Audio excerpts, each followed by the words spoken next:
conversation between a welfare tutor of Student Union and two overseas students, Claudia and Bastito. They are talking about their life and study in Leeds University. First, you have a chance to read questions 1 to 10.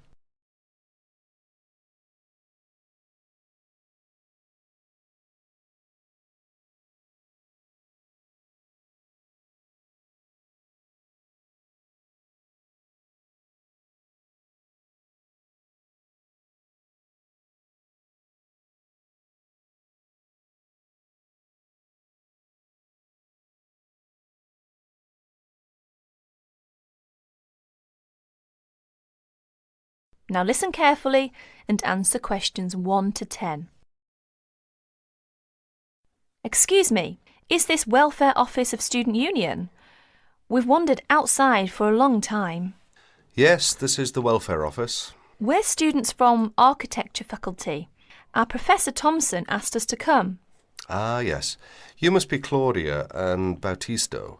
How are you? Your professor has mentioned your names through the telephone. Fine, thank you. As a welfare tutor, my job is interviewing overseas students and help. Therefore, your arrival doesn't mean you will tackle the problems alone. I have a lot of things to ask you. I want to know how you feel about life in Leeds University. Who will be first? Oh, Claudia, please. OK. This is the first semester, isn't it? Could you please tell us what is your first impression about the Leeds University? Well, when I first came to this university, I was struck by how quiet it is here in the evening. The shops close so early. In the States, you can always buy what you want in the evening, but here, shops close before 5:30. Yes, Leeds is supposed to be a quiet place. Where did you live when you first came here? I went to the student hostel. It has a big lounge, recreation room, and most important, I don't have to cook for myself. How is the food there? Do you like English food? It is too bland, but healthy. You can't complain too much when you study abroad. Yes, right. Oh dear. How were the local students? To be frank, it is difficult for me to make many friends with British students. They're rather reserved and cold, not friendly. They seem to keep themselves. Oh, it is a pity. Well, how about the academic courses in the architecture faculty? Well, I'm doing my master's degree in this department. All right. How are you finding your courses? I really love my work.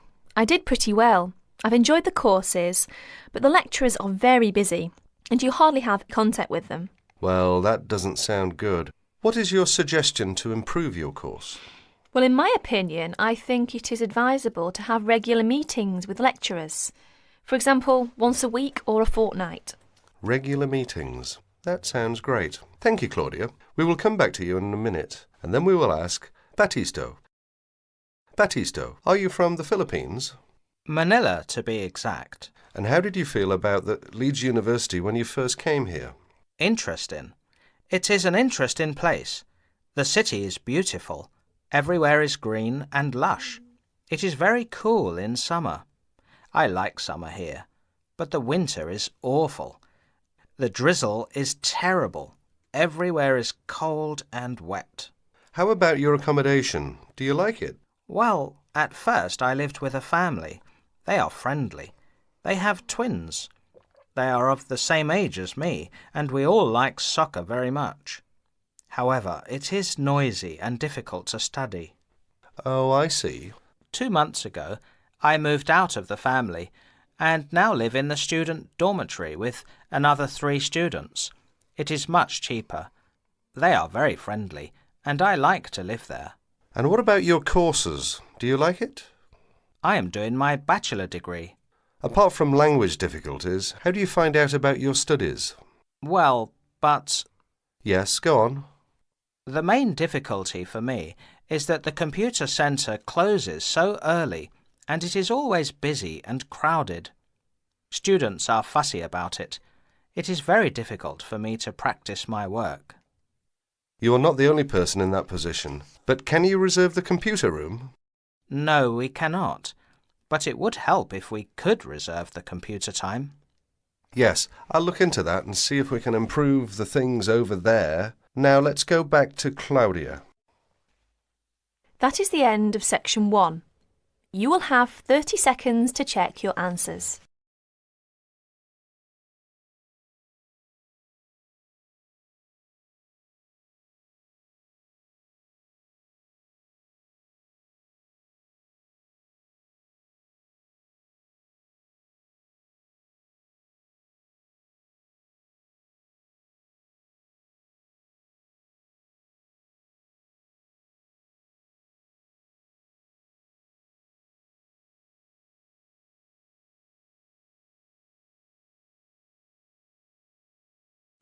Section 2. You will hear a conversation between a visa officer and an applicant. You have 30 seconds to read the questions first. First, you have some time to look at questions 11 to 15.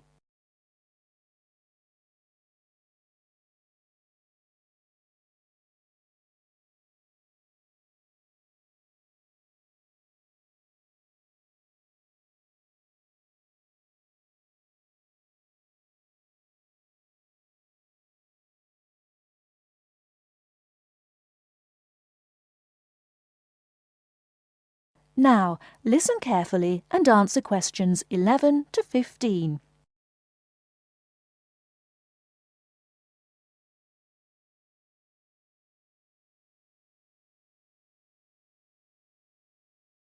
Good morning, Visa Office. How can I help you? Good morning. I'd like to apply for a visa to Australia, please. Certainly, sir. I'll just get a form and then I'll need to take some details down. OK, here we go. Right. Can I have your name, please? Yes, it's Akamora, Kelly Akamora. How do you spell that, please? K-E-double-L... No, your family name, please. Oh, sorry. It's O-K-A-M-U-R-A. O-K-A-M-U-R-A. And your address? Apartment 106, Kingston Street, Hawaii. Kingston Street, Hawaii. Yes, that's correct. So you're an American? Actually, I was born in Japan, but moved to Hawaii 6 years ago. And can I have your age, please, Mr. Okamura? I'm 32. Are you married? Yes, I am. My wife's Chinese. And will your wife accompany you to Australia? Yes, she will. Before you hear the rest of the talk, you have some time to look at questions 16 to 20.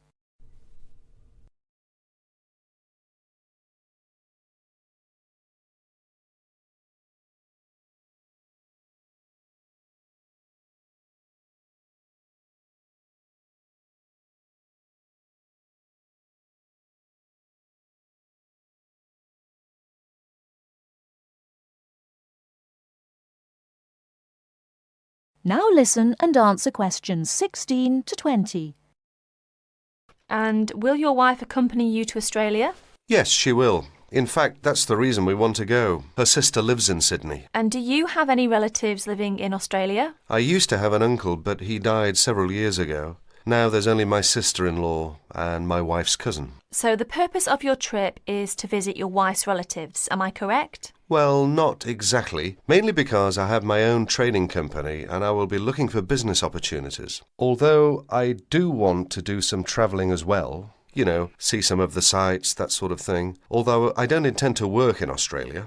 And your wife, what will she be doing? She'll be studying English. She wants a student visa. And how long do you plan to stay? About 1 year, I guess.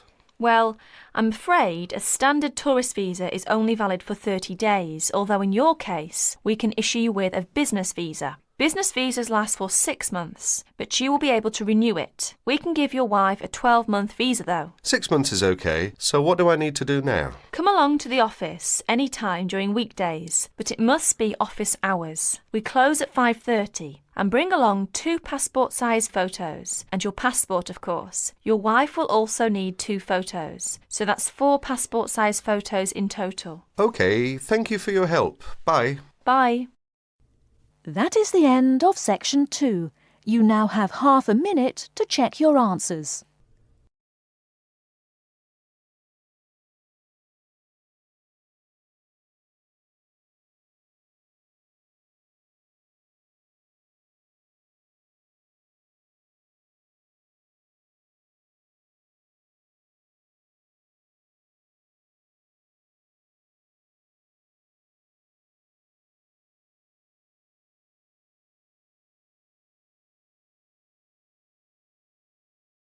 Now turn to Section 3. Section 3. You'll hear two students talking about different aspects of their university. First, you have some time to look at questions 21 to 26.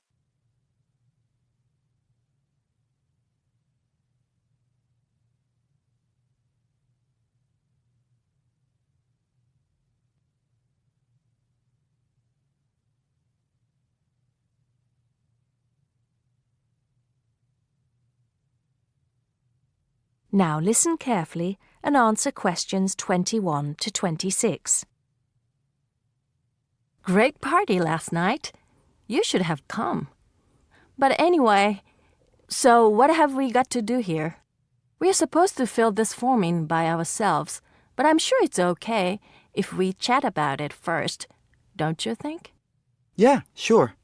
So, there are 10 questions and we've got to tick numbers 1 to 5 for each question. 5 means really good. 1 is bad. Question number 1. Was the course well organized? We'll give that a 5, agree? Yep. No question about that. What does question 2 mean, though? Was the teacher flexible? Is it good to be flexible? Well, that means, was the teacher very strict?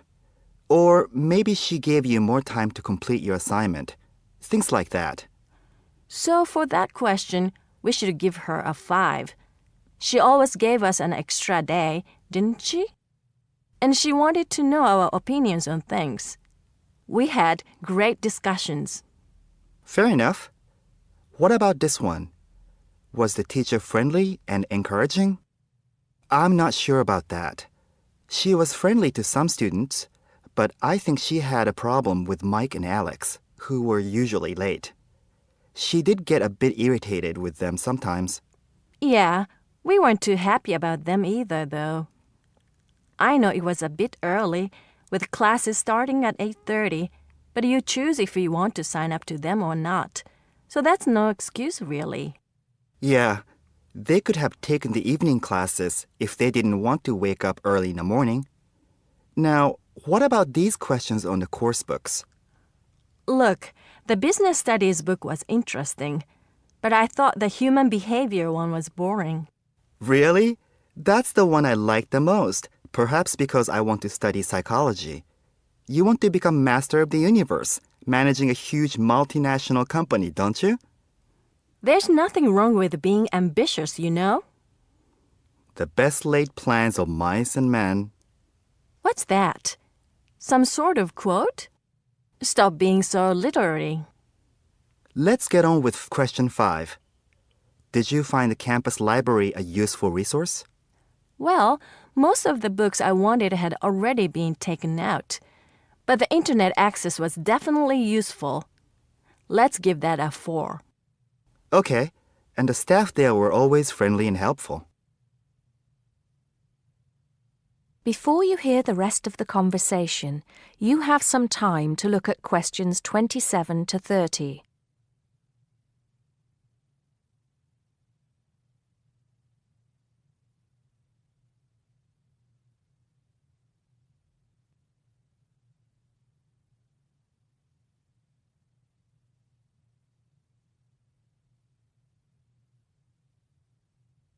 Now listen and answer questions 27 to 30.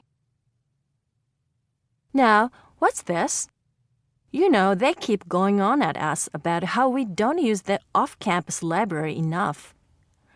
I suppose this question is to test if we know where things are there. So here's a plan of the library. You use it more than me. I've only been there once, actually. You tell me. Right. So as you go in, the librarian's desk is on your right. Directly opposite is the section for new publications, new books the college has acquired. Some of them are actually written by our own teachers, interestingly enough. Then there's lots of seating and the computers. Behind that, we've got the periodicals, newspapers and magazines. And that's before the reference section, you know, with the books you can't take out. Dictionaries and encyclopedias? That sort of stuff. Now, I do know where the management section is. It's right at the end on the left, isn't it? Just before the stairs up to the lecture theater. No. Sorry. Management and business studies, along with marketing, are all, as you said, at the back, but on the right. Oh, so what's on the left then? That's the fiction section, or literature. Now, if you want to photocopy something, where do you go? I think I remember. Isn't it one of the rooms after the entrance on the right? Yeah. It's between the multimedia room and the seminar room. They're all behind the librarian's desk. What about the toilets? For those, you have to go downstairs. That's where the computer studies section is too, for some reason. Let's get on with the next question. That is the end of section 3. You now have half a minute to check your answers.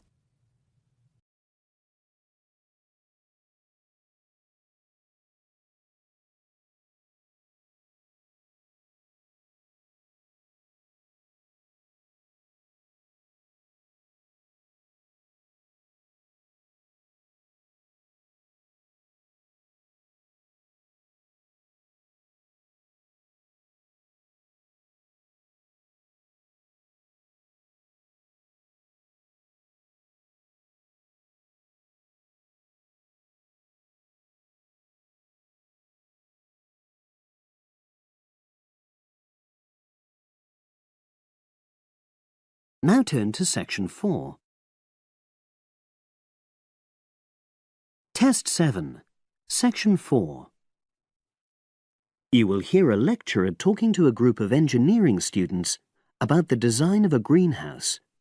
Before you listen, you have some time to look at questions 31 to 40.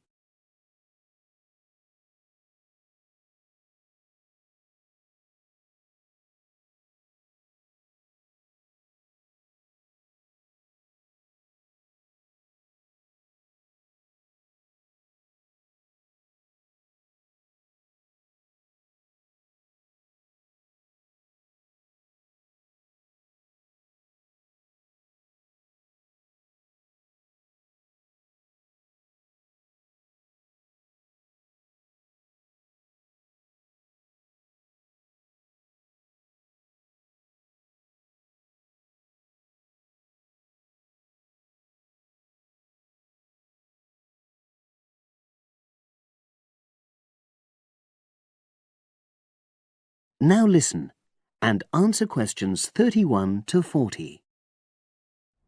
Good afternoon. This is the first of a series of lectures I'll be giving about engineering for sustainable development.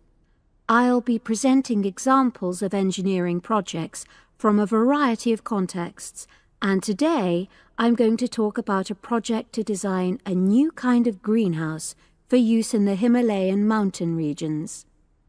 First of all, I'll tell you about the problem which was the context for this project. In the Himalayan mountains, fresh vegetables and other crops can only be grown outside for about 90 days during the summer, because the altitude of the region is around 3,500 meters, and because the rainfall is so low. In winter, temperatures fall below minus 25 degrees centigrade, so fresh vegetables have to be imported. They arrive by truck in summer or by air in winter, which makes them expensive. Local people rely on dried leafy vegetables and stored root crops during the winter, and rarely eat fresh vegetables. But despite the sub-zero temperatures, the skies over the region are cloudless, and there are over 300 sunny days per year. So, an engineering solution was needed to exploit the sun's energy and protect locally produced plants from freezing during winter. And in fact, there had been programs in the past to provide greenhouses, but these were unsuccessful. The greenhouses weren't adapted for local conditions, so they tended to fall into disuse. So, a few years ago, a project was initiated to design a better greenhouse, one which would meet the criteria for sustainability.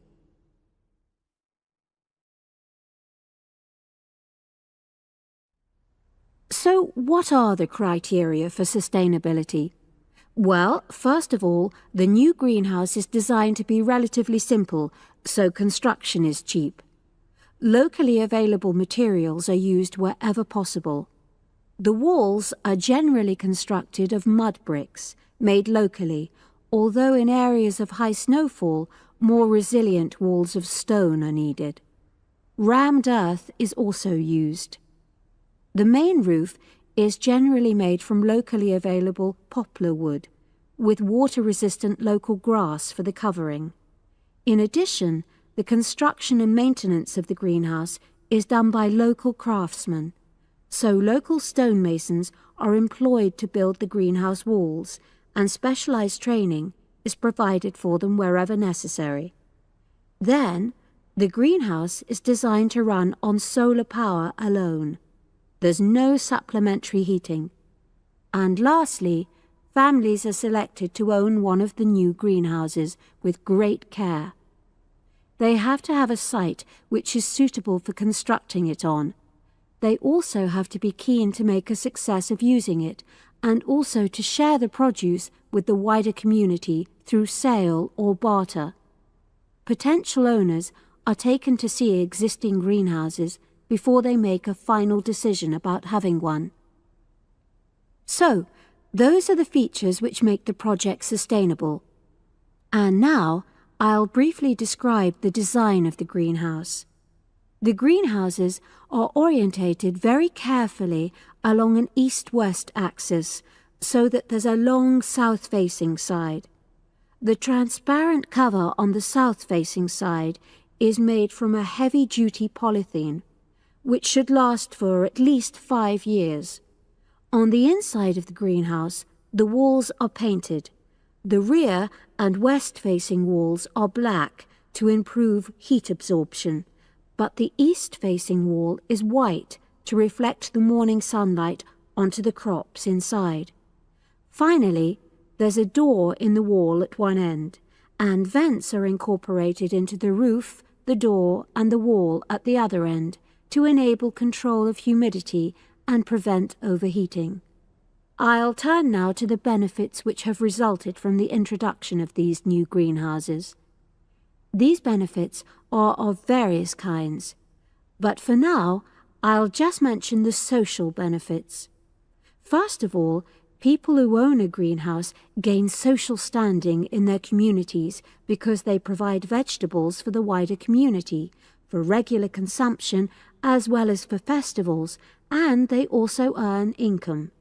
Secondly, because in rural areas it is women who usually grow the food, the greenhouses have increased their opportunities. They bring the benefits of improved nutrition and increased family income from the sale of surplus produce. And thirdly, as a result of their improved financial position, some families can now afford to educate their children for the first time.